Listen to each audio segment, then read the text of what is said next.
Un signal de détresse annoncé par Egyptair, puis démenti par l'armée égyptienne. Des débris retrouvés au large de l'île de Crète, qui finalement n'appartiennent pas au MS 804. Jeudi dernier, la confusion règne au Caire après la disparition de l'avion, ce qui n'empêche pas le ministre égyptien de l'aviation civile d'évoquer la thèse de l'attentat.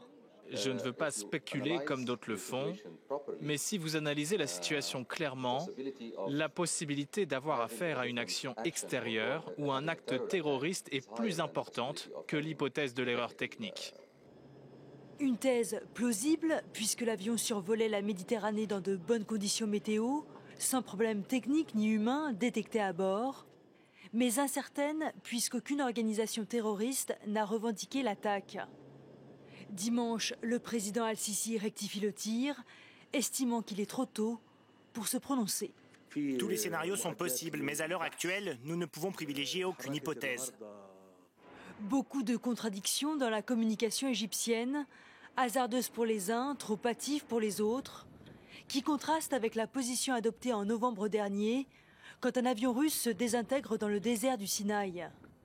À l'époque, le groupe État islamique déclare avoir placé une bombe à bord de l'appareil, mais le Caire ne veut rien savoir et accuse la presse étrangère de vouloir faire peur aux touristes.